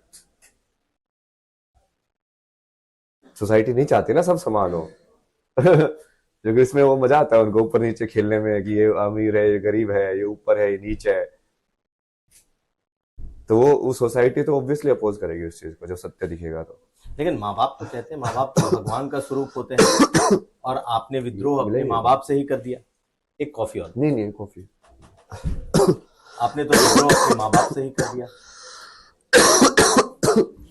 विद्रोह नहीं किया ना मैंने किसी से। माँ बाप के रूप में मैं वही उसको सेपरेट आइडेंटिटी में आइडेंटिफाई नहीं कर सकता, वैसे भी नहीं कर सकता मैं, नहीं तो वो शिव का चेतना मेरी ब्रेक हो जाएगी। मतलब यदि मैं सबको सेम आइडेंटिफाई नहीं कर रहा हूँ, इसका मतलब किसी पर्सनल अटैचमेंट है मेरा, तो मेरे आध्यात्मिक सफर के अंदर तो मैं वही टेस्ट करूंगा ना कि मेरा पर्सनल लगाव एक फॉर्म्स के अंदर है कि नहीं है कि एक पर्टिकुलर फॉर्म को देख के उसको मैं ज्यादा तवज्जो क्यों दे रहा हूँ। तो वो तो क्या होगा ना कि जैसे धर्म की जब बात आएगी तो वो मोह की वजह से आप धर्म का डिसीजन नहीं ले पाओगे। जैसे जो न्यायाधीश होता है, मान लो उसका सामने उसका बच्चा जो है वो ट्रायल के अंदर हो, तो क्या वो न्यायाधीश बनेगा कि बाप बनेगा? समझे? यदि वो बायस्ड है तो कभी भी वो न्यायाधीश बन ही नहीं सकता, कभी भी वो ऊपर वाले रैंक पे बन ही नहीं सकता, उसको तो समान देखने पड़ेंगे सब। तो इसीलिए आपने उस रिश्ते को ही खत्म कर दिया? नहीं नहीं, मैंने कुछ खत्म और जिंदा नहीं करता ना, मैं जो है वो है, ये सत्य है ना कि शरीर के जो जन्म है उनके थ्रू हुआ है, वो कहानी भी सत्य है, उसको मैं अलग अलग सत्य के हिसाब से बता देता हूँ कि तुम जो बोल रहे हो ब्रह्मा का सत्य है, बट मुझे अटल सत्य जो है वहां तक उसमें कॉन्शियसनेस को मैं पूरा ऊपर से लेके नीचे तक ट्रांसफर करना है। लेकिन अभय जी, मुझे पता चला कि जब आप इस कैंप में आए, इस प्रयागराज कुंभ में आए, तो जहां जहां आप ठहरे, आपके माता पिता परिवार के लोग आप तक पहुंचने की उन्होंने कोशिश की। आपके माँ बाप, कजन, चाचा, लोग आए और आपसे मिले। आप फिर से आप कर रहे हो, मेरे है क्या वो? मैंने खरीद रखा उनको, मेरे हैं क्या वो? कितना डिटैचमेंट है? नहीं नहीं, आप बताओ ना, आप के बोल रहे हो बार बार, तो क्या मेरा अधिकार है उनके ऊपर? बताओ नहीं भाई, माँ बाप हैं तो एक नॉर्मल इंसान के तौर पर मैं तो यही पूछूंगा ना, आप जिस नहीं स्टेट नहीं, में। मैं आपसे डिस्कशन ही कर रहा हूँ ना, हाँ। इस चीज को समझने के लिए कोशिश कर रहे हैं ना। जैसे आपने बोला ना कि आपके माँ बाप आए, और वो पहले 4 दिन जब तक मैं वायरल नहीं हुआ था, तभी मैं कुंभ के अंदर ही बैठा हुआ था, तब तो ढूंढते हुए नहीं आए थे। और मेरा ऐसे भी नहीं है कि मैं कुछ गुप्त रह रहा हूँ, मैं सब कुछ रील डालता था पूरे टाइम, कि हाँ मैं यहाँ पे जा रहा हूँ, मैं ये कर रहा हूँ, पूरा डिस्कशन में सब कुछ होता था, मेरी लाइफ लाइक पब्लिक थी उस टाइम पे भी। तो वो किस वजह से हुआ, आप उसको देखो ना। तो किस वजह से हुआ? वो तो आप सिर्फ पॉपुलैरिटी की वजह से है, उसमें कोई वो तरीका है ही नहीं उसमें कि उनको अभी एकदम से क्या चेतना हो गई कि एकदम से कैसे वो माँ बाप बन गए, अभी तक कैसे नहीं थे वो। तो उनको फिक्र थोड़ी हो रही है, फिक्र होती तो ये सब चीजें बिना कैमरे के, जब मेरे को कुछ था नहीं मेरे पास, तब करते ना वो फिक्र। तो आपको लगता है कि आपके माता पिता ने ही आपको छोड़ दिया है, या आपने अ, अ, उनसे एक तरीके से छोड़ करके विरक्ति ली? नहीं नहीं, भगवान ने बेसिकली उनके थ्रू ही छुड़वा दिया मेरे को, कि जब मैं घर में था उन्होंने ऐसी सिचुएशन क्रिएट कर दी कि मेरे को इतना बुरा भला बोला, इतनी सारी चीजें बोली कि तू झूठा है, तेरे को तो डिप्रेशन भी नहीं हुआ था, तू तो एक्टिंग करता था, मतलब इतने सारी चीजें बोली ना उन्होंने। फिर एक बार इस चीज में भी गाली देते थे कि तेरे को डिप्रेशन नहीं हुआ, और उल्टा पागल भी बोलते थे।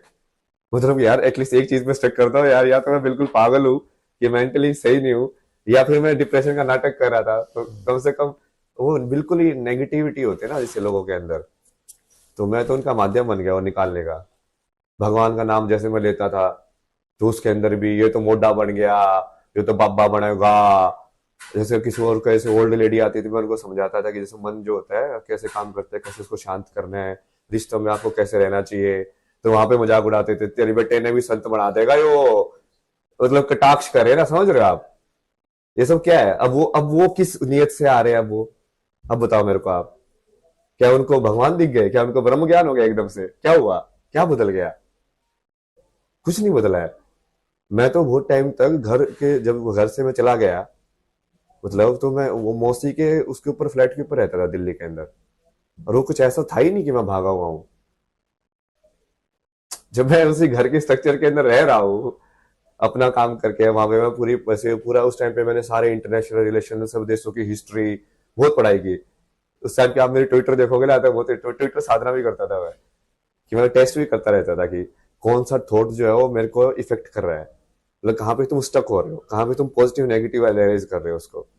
तो मैं बैठा रहता था, ये सब चेक करता रहता था।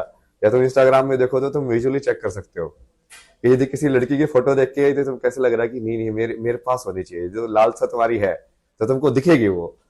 या किसी घर का फोटो देख के कि हाँ अच्छा कहाँ पे तुम अटक रहे हो, कि कहाँ पे तुम्हारी स्क्रोलिंग जो है वो कंटिन्यूस नहीं हो रही है।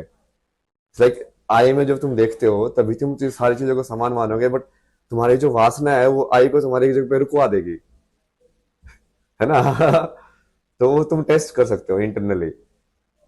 तो उस टाइम पे भी कुछ नहीं था, उस टाइम के भी बाद में बोल के गया उनको कि हाँ मेरे को पदयात्रा करनी है। और पदयात्रा का तो मैंने पहले जो 3.5 साल बाद कनाडा में तभी बोला हुआ था कि मैं पूरी भारत का ट्रेवल करूंगा। उस टाइम मैंने 20 दिन की प्रैक्टिस भी की वहां पे। मैं कहा, ये काम करते ना, एंड्योरेंस तो टेस्ट करते हैं कि कर सकते कि नहीं कर सकते। तो वहां पे ऐसे जंगल जैसा एरिया था, तो वहां पे मैं चलता रहता था पूरा चक्कर। वो भी मैंने डाला हुआ है पूरा आईफोन के अंदर, मैं सारा 1 किलोमीटर रिकॉर्ड करके, आप सोशल मीडिया चेक करोगे तो सब डाला हुआ था उसके अंदर उस टाइम के भी।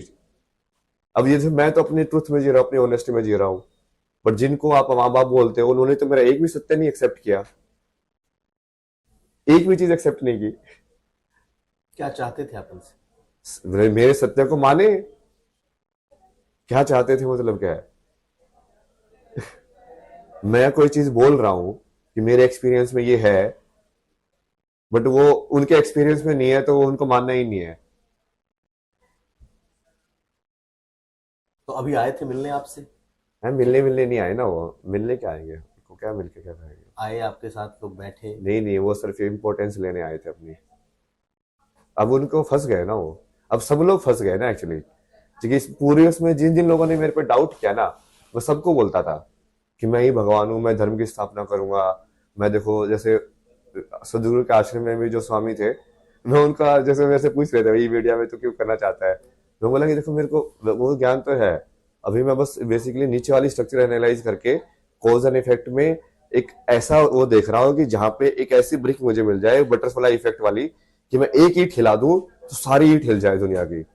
और वो मिल गई ना मेरे को वो ईंट कि एक ईंट से मैंने पूरी दुनिया की सारी ईंटें हिला दी। अभी देखो आप वो जो आग जो है वो सब जगह जाएगी। आपको लगता है कि आपने दुनिया हिला दिया? हाँ, अभी तो देखते जाओ, मेरे सेंटर के अराउंड ही सारी चीजें होंगी, क्योंकि कोई ऐसा ज्ञान है ही नहीं दुनिया का जो मैं ले नहीं सकता हूँ। मैं किसी भी इंसान के साथ किसी भी टॉपिक के बारे में बात कर सकता हूँ। ये ब्यूटी ब्लॉगर के पॉडकास्ट में जाके उसके हिसाब से ही बात कर सकता हूँ, किसी और के जाके लाइफस्टाइल के बारे में भी बात कर सकता हूँ, तो इंटरनेशनल रिलेशंस के ऊपर भी बात कर सकता हूँ। अब कैसे रोकोगे ऐसे इंसान को तुम? ये तो एक आत्माभिमान की भी श्रेणी में आता है, जब आप कहते हैं कि मैं ही भगवान हूँ, मैं सब कुछ कर सकता हूँ, मैं सब एक्सपीरियंस कर सकता हूँ।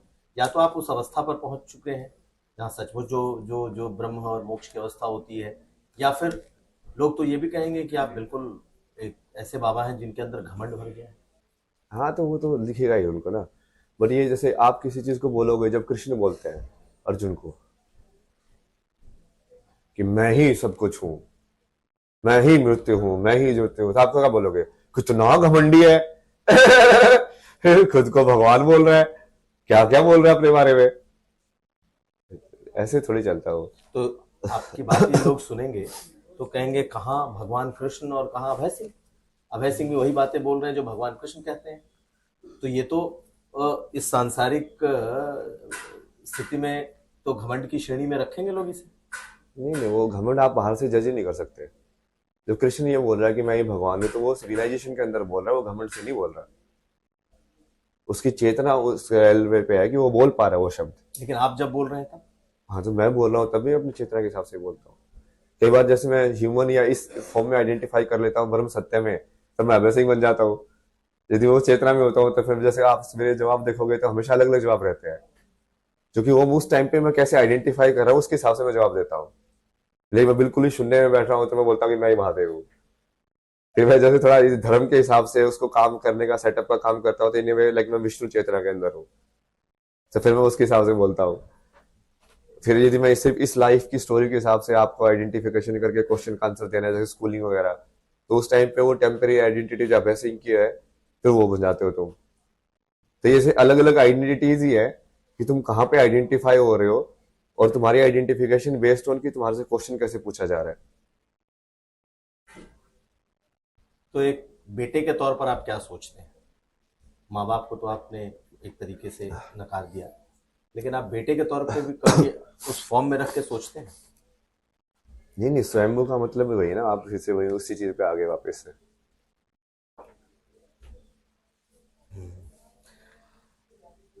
अभय सिंह जी, आपका आपको लेकर के बहुत तरह की बातें हुई। कई लोगों ने कहा कि ये बाबा नहीं है, इनकी मानसिक स्थिति खराब हो गई और पागल हो गए। तो आपने भी ये बातें सुनी होंगी, सुन रहे होंगे, क्योंकि एक मठ से दूसरे आश्रम, दूसरे से तीसरे। नहीं नहीं, ये तो प्लान के हिसाब से कर रहा हूँ मैं। ये प्लान है? सुमेश को जैसे उनसे पूछ के आओ एक बार, क्या प्लान था। यही प्लान था कि 3-4 दिन वहां पे रुकेंगे, उसके बाद तुझे जहाँ पे जाना है, कि जिस कैंप में भी जाना है, जहां पे भी रहना है तुझे, तू पूरा कुंभ घूम। तू पूरा कुंभ देखने के लिए, सीखने के लिए आया है। जैसे वहां पे ऐसे बनारस के घाट पे वो सांस्कृतिक प्रोग्राम होते रहते थे भरतनाट्यम के, तो मैं बैठ के वो सब देखता रहता था, डांस वांस कि ये सब कैसे तक तक तक तक तक ताल कैसे चल रही है, उसको समझना, एक्सप्रेशन अच्छे होता कैसे है, आंखों की छुत में ऐसे से मुद्रा दे रहे हो, ये अलग अलग मुद्रा है जो स्पिरिचुअलिटी आध्यात्म उसका पूरा लिंक है ना उससे, क्योंकि तो यहाँ पे भी यही प्लान था कि अब यहाँ पे तो ये सब बहुत ग्रैंड लेवल पे हो रहा है। वो है तो पूरा मेला है एक्सप्लोर करने का, ज्ञान का मेला ही है, कहीं कहीं चले जाओ। तो वही प्लान था वो, बट वही बताया ना कि बीच में वो जो चीज हो गई, उसकी वजह से कहीं ना कहीं उसने हर इंसान की लिमिटेशन या अहंकार पे एक्सपोज कर दिया। वही तभी टेस्ट होता है ना, जब आपको बहुत सारी चीजें दे दी जाए, तभी आपके चरित्र का टेस्ट होता है कि क्या आप अभी भी शून्य में बने हुए हो। मेरे को सही में फर्क नहीं पड़ता इन सब चीजों से आप जितना इतना सब बोलने के बाद भी मैं शून्य में रह सकता हूँ कि मैं अगले मोमेंट में मुझे ये भी पता है कि मेरे से कुछ भी ना हो, और ऐसे ही मैं कहीं पे बस जंगलों में बैठ के, या ऐसे ही लोग मेरे को फेलियर की तरह लाइफ एंड हो जाए, वह ठीक है, कोई दिक्कत नहीं। जो मेरे को महसूस हो रहा है उस सत्य को मैं जीऊंगा। अपने सत्य को तो जीऊंगा ना, उसको आप असत्य कैसे बोल सकते हो? ठीक है, आपको नहीं मानना है, मत मानिए, बट मेरे लिए तो स्पिरिचुअलिटी वही है कि मैं अपने सत्य को पूरा जी के अपने कर्म को पूरा कर लूं, ताकि मुझे वापस नहीं आना है। उससे दूसरे लोगों का रिलेशन ही नहीं है।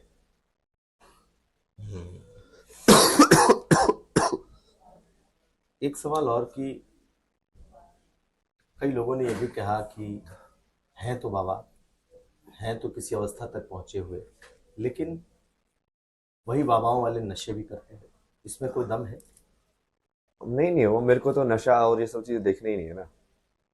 मैंने बताया ना, जो बाकी 10 अवतार में नहीं हुआ वो इस वाले अवतार में मैं पूरा कर लूंगा ना, सारी चीजें करके। तो महादेव जो है तो वो किसी चीज को लाइक ना तो रिजेक्ट करते हैं ना एक्सेप्ट करते हैं। और उनको जहर दोगे तो वो पी लेंगे वो। तो आप उसी फॉर्म में पीते हैं कि ये जहर है फिर भी मैं पी सकता हूँ? फॉर्म वाली जो सोचने के तरीके काम तो करता ही नहीं मैं। महादेव जो बोलते हैं करते जाओ। मतलब वो महादेव जो बोलेंगे करोगे, तभी तुम जाके महादेव में विलीन होके महादेव ही बन जाओगे लास्ट में, राइट? तुम उस जो अपने जो आइडियल है, अब उसको फॉलो करते रहोगे कि हाँ मुझे इसके जैसा या इसके जितने भी है उसको आइडल मान के मुझे जो ये जो बोलेगा मैं वही करूंगा। तो धीरे धीरे क्या होगा, गुरु और शिष्य में यही होता है। धीरे धीरे शिष्य जो है वो गुरु की kind of like carbon copy बन जाता है, क्योंकि सारा जो गुरु का आता है वो शिष्य ने सीख लिया, तो वो कार्बन कॉपी बन गया इन अ वे। तो कार्बन कॉपी मतलब कि है भक्त का फाइनल पर्पस क्या होगा? भक्त और भगवान तो ड्युअलिटी में, द्वैत में है। फाइनल पर्पस तो वही होगा ना कि वो भक्त ये रियलाइज कर ले कि मैं ही भगवान हूँ। फिर केवल शिव जो जिसकी मैं पूजा कर रहा हूँ वो भी मेरे अंदर ही है, और जो पूजा करने वाला है वो भी अंदर ही है। समझे आप? एक बात मैंने सुना कि आप कनाडा रहे, कनाडा में आपने नौकरी की, जो कि आप आईटी से पढ़े लिखे हैं, पैसे हैं आपके पास? हाँ हाँ, काफी सेविंग्स थी। पैसे तो मैं वैसे ही, महादेव ने बोला कि टेंशन क्यों ले रहा है तो पैसे वैसे ही। मैं तो उसके बारे में ये भी सोचा था, बहुत बार बोलता था मैं, मेरे पैसे खत्म हो गए तो लक्ष्मी खत्म हो जाएगी, लक्ष्मी खत्म हो गई तो मैं बेसिकली विष्णु वाला मेरा बिल्कुल कर्म खत्म हो जाएगा। तो अगर मेरे पास एक्सक्यूज है इस संसार में कुछ ना करने का, मेरे पास है ही नहीं पैसे, तो फिर मैं सही में वो पूरा वैराग्य और वैसे हो जाएगा। तो बीच में बहुत सारे लोग बोलते थे कि नहीं नहीं, लक्ष्मी को ध्यान पे रख, ऐसे मत किया कर, मतलब ऐसे मत दिया कर। तो लक्ष्मी रखी है आपने? मेरा तो रुझान वही उस साइड ही है ना, मतलब पार्वती की साइड ही है। तो पैसे का क्या करते हैं? क्या एटीएम से पैसे निकालते हैं? हाँ मतलब पहले तो पैसे एटीएम से निकालते थे। हम्म।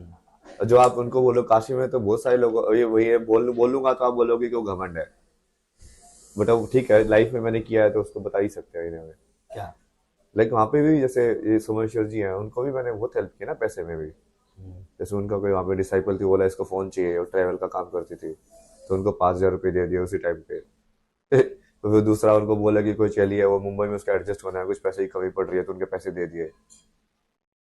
तब उस टाइप को उनको घमंड ये सब नहीं दिखता था मेरे अंदर। तब बहुत बढ़िया था, क्योंकि सब चले बढ़िया चल रहा है।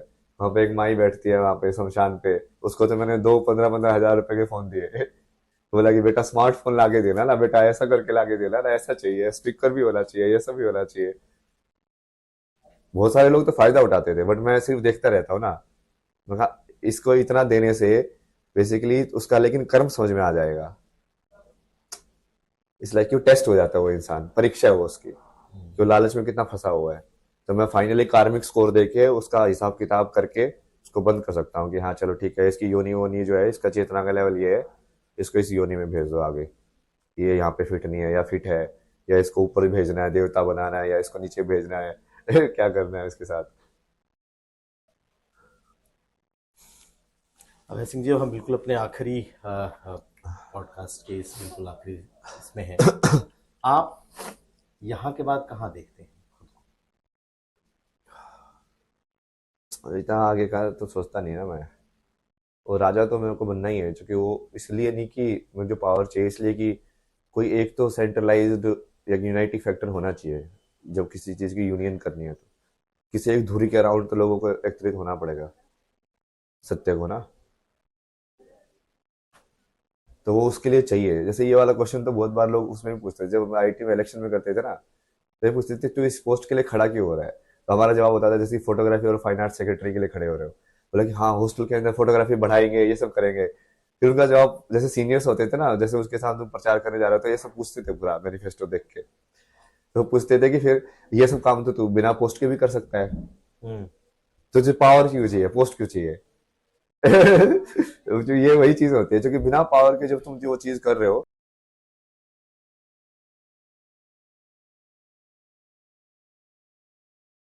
तो आपका जो सिस्टम का जो सपोर्ट मिलता है वो नहीं मिलता आपको। तो उसके लिए वही है ना कि किसी न किसी को तो लाइक हेड या राजा बनना ही पड़ेगा ऊपर।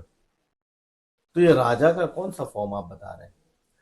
मतलब someone who takes responsibility of the world to run it आध्यात्मिक बेटर। World, spiritual world? सारे वर्ल्ड एक ही वर्ल्ड है वो। मतलब वो अकाउंटेबिलिटी जो होल्ड करे ना कि हाँ मैं रिस्पॉन्सिबल हूँ सब लोगों के लिए, उनका भला मैं सोचूंगा, वही इंसान राजा कहला सकता है ना। कि आप सबकी इंडिविजुअल लाइफ अब एक्चुअली मेरी रिस्पॉन्सिबिलिटी है। आपके बच्चों को पढ़ाना से लेके उसको ज्ञान देना, कोई और प्रॉब्लम हो रही है उसको सोल्व करना, तो उसके लिए ज्ञान भी चाहिए, सब कुछ चाहिए, बहुत सारी चीजें चाहिए। बस आखिरी सवाल ये है कि आपके राजनीतिक विचार भी हैं या नहीं? मैं तो बताया ही ना, राजनीति विचार मतलब क्या, जब किंग ही बन जाएंगे तो राजनीति कहाँ से आप आएगी। तो किंग की बात कर रहे हैं, तो किंग क्या? किंग का मतलब क्या प्रधानमंत्री बनेंगे, राष्ट्रपति बनेंगे, मुख्यमंत्री बनेंगे? किंग का मतलब नहीं आप नहीं, क्या? वो जरूरी भी नहीं है कि ना कि वो ऑफिशियल हो। आप समझ रहे हो, आप उसको आज वाली जो स्ट्रक्चर है उसके लाइक रिफ्लेक्शन में देख रहे हो। किंग बनना इस लाइक कि लाइक संसार में तुम लाइक जो चाहो वो कर सकते हो, तुम मुक्त हो। सबसे बड़े किंग कौन हुए, मैंने लोगों को यही समझाया ना, जब मैंने पूरा अपने अवतार अपने वाली कार्य देखी, मैंने देखा कि महादेव की कार्य देखी, मैंने बोला कि यार सबसे बड़ा राजा कौन, क्या राम बड़े राजा हुए कि महादेव बड़े राजा हुए। क्योंकि महादेव तो मतलब वो अघोषित राजा है, उनको तो कोई रोक ही नहीं सकता, उनके लिए कोई बॉर्डर्स है ही नहीं, एग्जिस्ट ही नहीं करती उनके लिए, कोई कुछ बोल ही नहीं सकता उनको, वो कहीं पे किसी भी राज्य में जा सकते हैं, बाहर आ सकते हैं। मतलब अघोषित राज्य तो वही है एक्चुअली में देखा जाए तो, है कि नहीं। उनको कोई राज्य की जरूरत भी नहीं है कि मेरी ये सीमा है, सारा उन्हीं का राज्य है। तो असली में वो राजा होने का वो जो आप प्रैक्टिकली पूछ रहे हो, वो मैनिफेस्ट में कई बार क्या होता है, एब्स्ट्रैक्ट लेवल पे मैनिफेस्ट होता है, जैसे बुद्ध के फॉर्म में हुआ। तो उनका भी ऐसे डेस्टिनी में था ना कि वो बहुत बड़े राजा बनेंगे। तो बुद्ध का ऐसे वो साधु ने बोला तो उन्होंने क्या जवाब दिया कि वो जरूरी नहीं है ना कि वो सब शस्त्र से ही हो वो सारे काम है, कि मैं राजा बन के अपनी सिर्फ लाइक अपने थॉट के हिसाब से ही मैं कॉन्शियसनेस के अंदर ऐसे एक हलचल कर सकता हूँ जो चेंज कर दे फॉर एवर उस चीज को। हम्म। तो वो अलग है, वो आप जैसे सोच रहे हो, आप थोड़ा पॉलिटिक्स और पावर के हिसाब से सोच रहे हो, मैं अलग तरीके से सोच रहा हूँ उसको।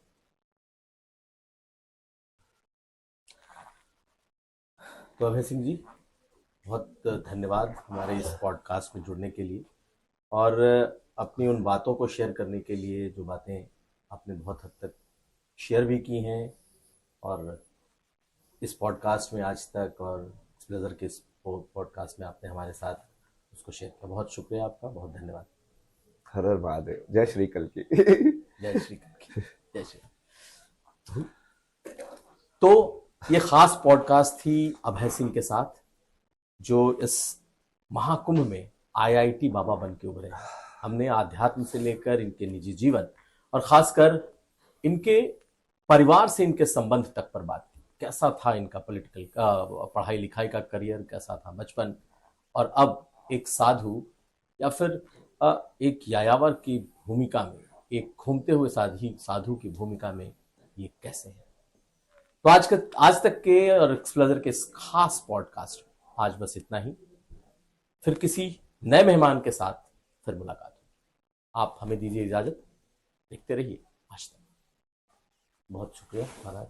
हर हर हर महादेव। महादेव। जैसे कि मैं सो रहा हूँ तो पिताजी को जगाना है मुझे, तो वो डायरेक्ट उठाने के बजाय, और हिंसा की परंपरा मेरे यहाँ नहीं थी सौभाग्य से, तो वो क्या करते थे कि उस कमरे में आ जाएंगे या बाहर से गुजरेंगे और चौपाई बोलेंगे, प्रात काल उठ के रघुनाथा,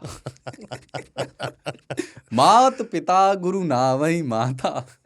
कभी कभी मैं गुस्से में उठ करके अरे पापा, जब चरण स्पर्श किया और सो गया, मैंने कहा अब मत उठाना।